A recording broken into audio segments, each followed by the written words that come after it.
ఆశ్చర్యములు ని కార్యములు, ఆశ్చర్యములు ని కార్యములు, ఆశ్చర్యములు ని కార్యములు, దేవుని కార్యముల ఆశ్చర్యములు, దేవుని కార్యముల ఆశ్చర్యములు, ఆశ్చర్యములు ని కార్యములు, ఆశ్చర్యములు ని కార్యములు. హల్లెలూయా.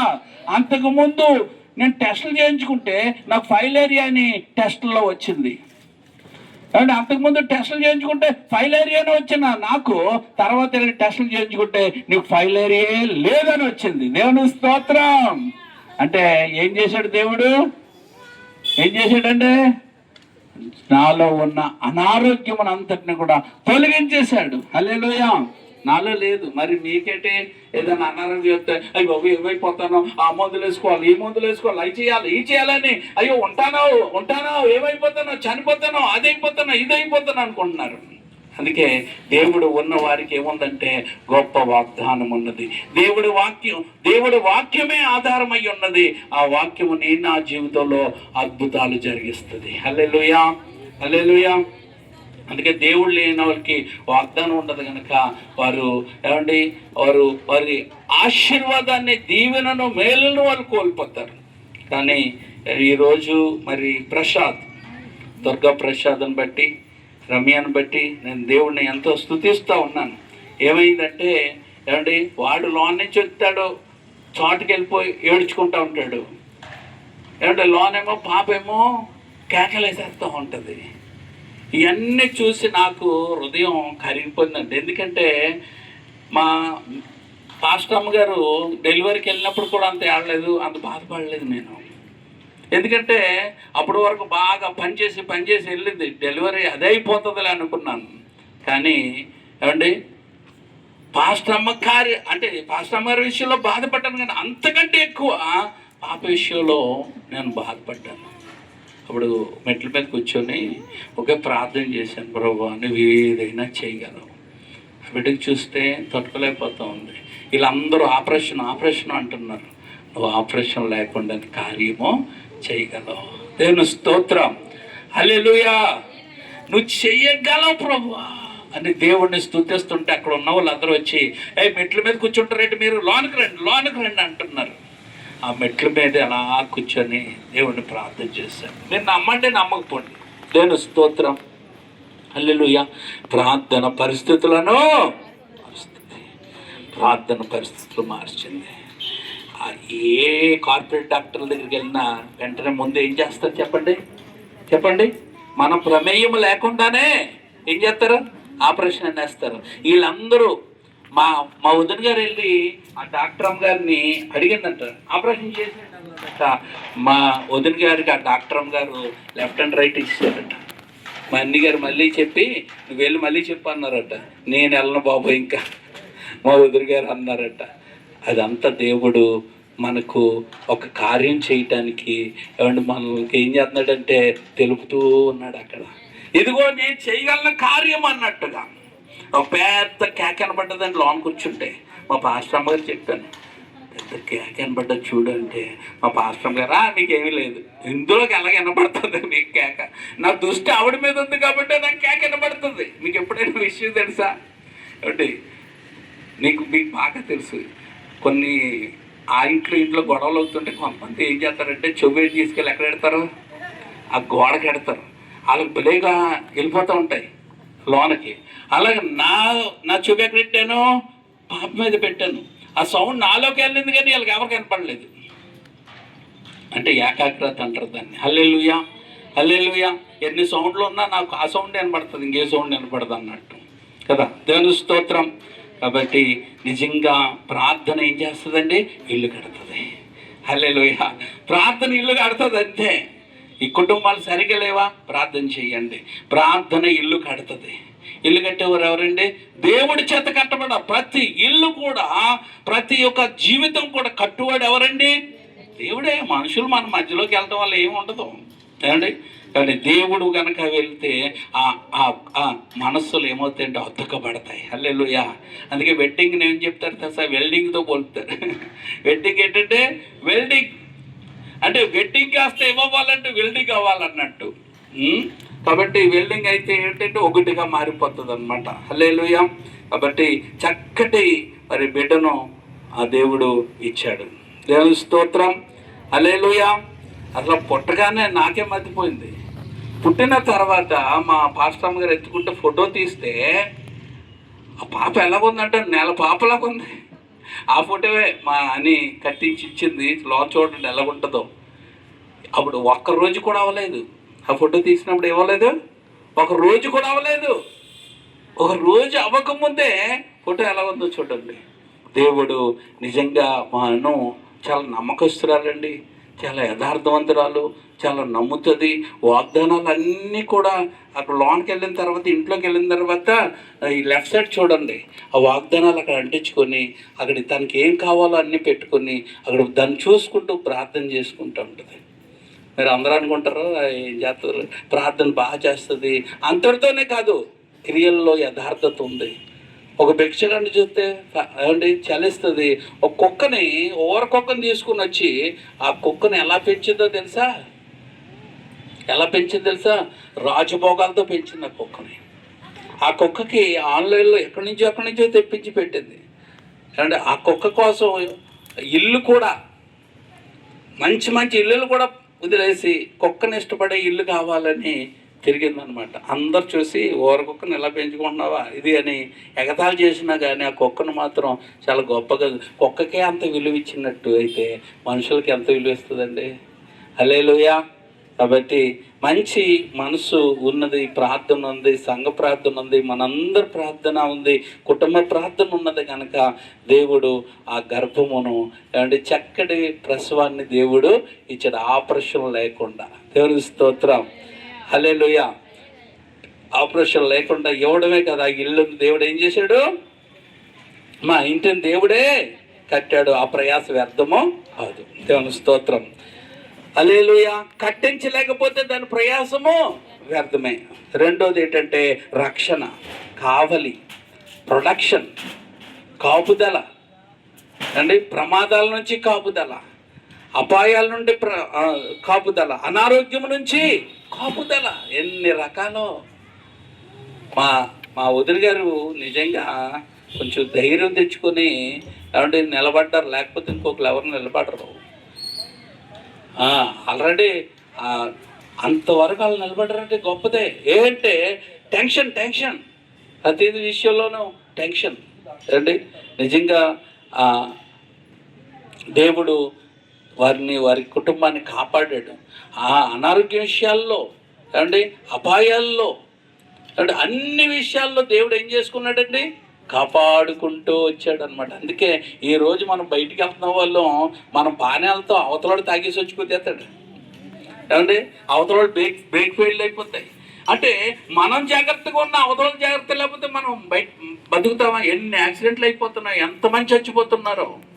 కానీ ఎన్నో అపాయాల నుండి, ప్రమాదాల నుంచి, యాక్సిడెంట్ల నుండి, అనారోగ్యాల నుంచి, ఆ పరిస్థితుల నుంచి దేవుడు మనల్ని ఏం చేస్తున్నాడండి?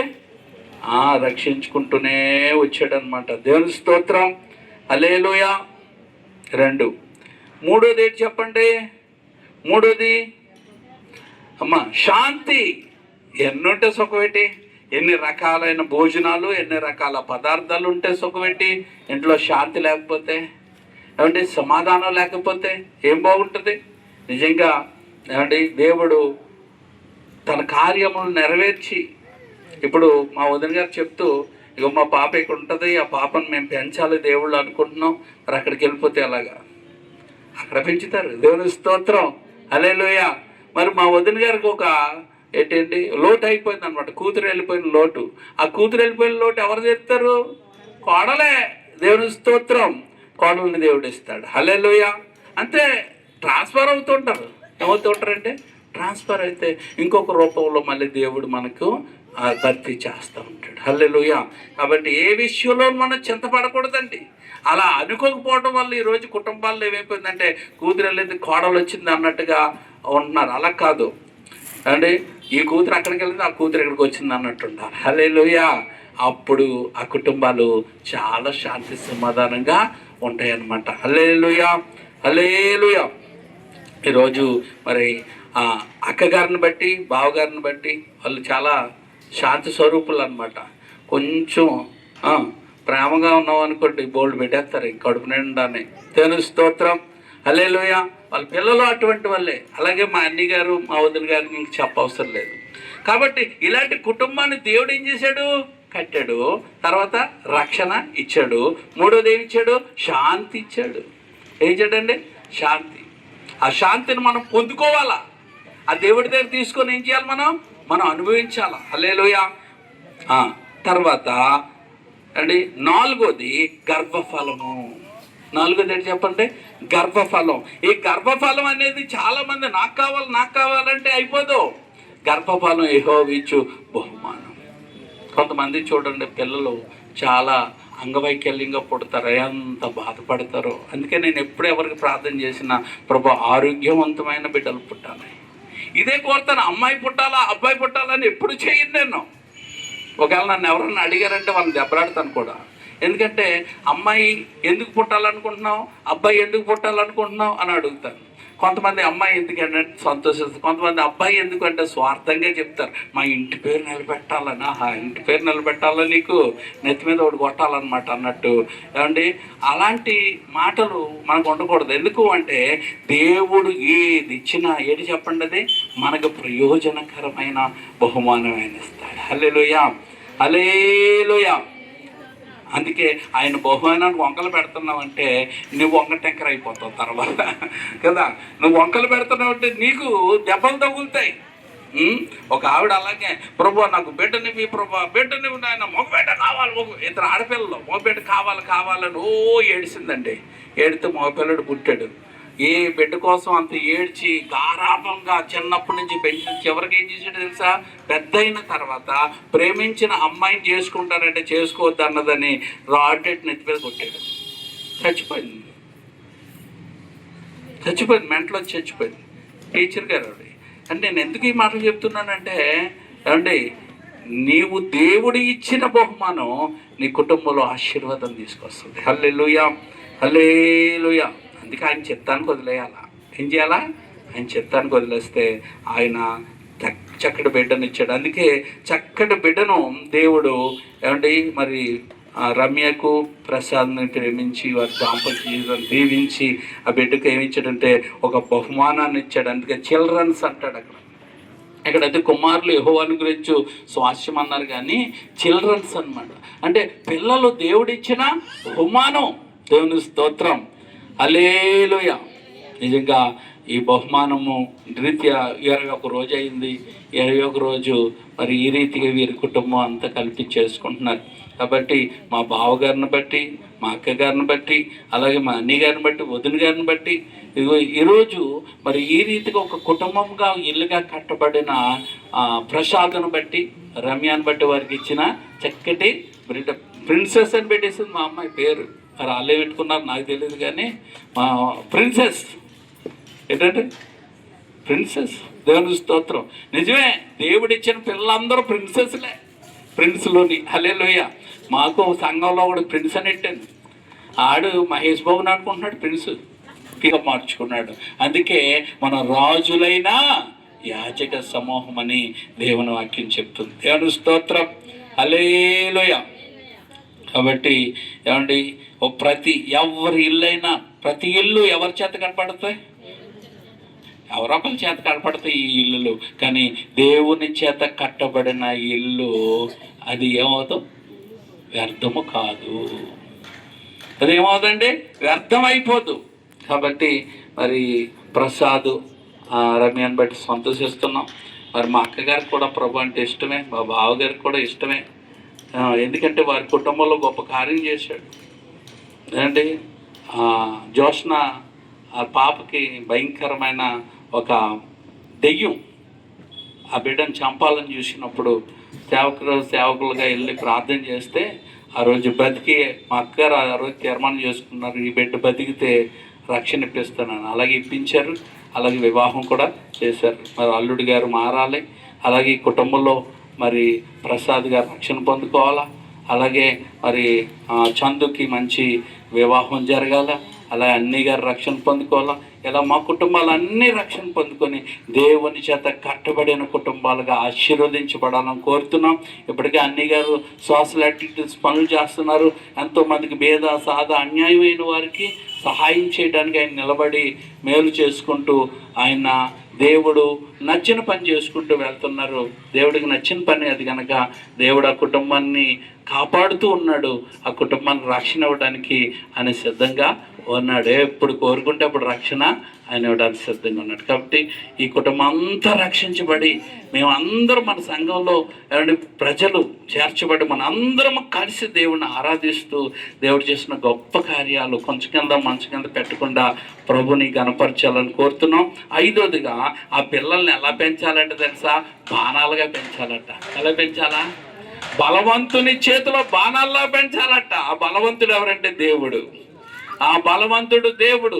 దేవుని కొరకు పిల్లల్ని పెంచాలి. ఒకసారి మేము కాండ్రకోటలో మేము ప్రార్థన చేస్తున్నాం. ఆ అమ్మాయికి చాలా పెద్ద కడుపు వచ్చేసింది. ఆవిడ ఆ డాక్టర్లు అన్నారు, ఈ అమ్మాయికి ప్రసవం కావడం కష్టమే, ఆపరేషన్ చేయాలన్నారు. కానీ నేను అన్నాను, దేవుడికి అసాధ్యం లేదు, మీ పాపకి అలా అన్యుడు, మీ పాపకి ప్రీ డెలివరీ దేవుడు ఇవ్వబోతున్నాడని చెప్పేశాను. చెప్పేస్తే నా మాట నన్ను నమ్మారు.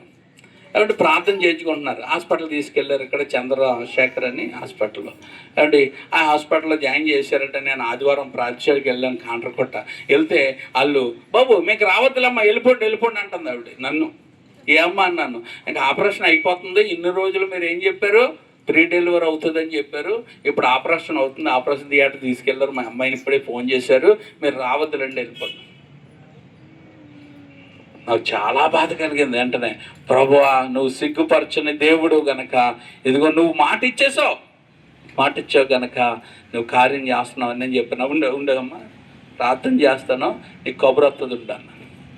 దేవుడు అనిపించాడు, నేను కాదు. ప్రార్థన చేస్తే వెంటనే ఫోన్ వచ్చింది, నార్మల్ డెలివరీ అయ్యిందని. దేవుని స్తోత్రం. ఏంటనుకున్నారు? దేవుడు తన పిల్లలను ఏనాడు ఏం చేయడంటే సిగ్గుపరచడం. హల్లెలూయా, హల్లెలూయా. ఆ తర్వాత కోట పెట్టించుకున్నారు అన్ని జనులు. ఆ సెంటర్లో పెద్ద కోట పెట్టించుకున్నారు. ఆ మేడ మీద ఇలాగే కోటం అంతా అయిపోయిన 2 రోజులు పెద్ద సంబరం కూడా పెట్టుకున్నారు. అర్థమైందా? పెద్ద సంబరం కూడా పెట్టుకున్నారు. అయితే వారికి అందరూ అన్నారు ఏదో అయిపోతుంది. ఏం అవ్వలేదు వాళ్ళకి. ఎందుకు అవ్వలేదంటే అది మా విశ్వాసం, ఆవిడ విశ్వాసం ద్వారా దేవుడి కార్యమో. వాళ్ళకి విశ్వాసం లేదు. కాబట్టి విశ్వాసం లేదు కనుక వాళ్ళు ఎప్పుడూ మారుతారు, రక్షించబడతారని ఆ రోజు నేను చెప్పాను అమ్మా. అప్పుడు బాగున్నారు వాళ్ళు. ఎందుకు ఈ మాటలు చెప్తున్నానంటే, యేసు క్రీస్తు ప్రభువారు జీవం కలిగిన దేవుడు. ఆయన మానవుల కొరకు, అందరి కొరకు ఈ లోకానికి వచ్చి చనిపోయి సమాధి చేయబడి 3వ దినాన్ని తిరిగి లేచిన సజీవుడైన దేవుడు. ఎప్పుడు త్వరగా వస్తానన్నాడు, వస్తాడు ఆయన. ఈ మాటలు విని కుటుంబాలన్నీ రక్షించబడాలని దేవుడు కోరుకుంటున్నాడు. అందుకే కామ, క్రోధ, లోభ, మోహ, మదమత్సరాలేని పరిశుద్ధుడు దేవుడు అని వేదాలు చెప్తుంటే వీళ్ళందరూ వేదాలు పక్కన పెట్టారు.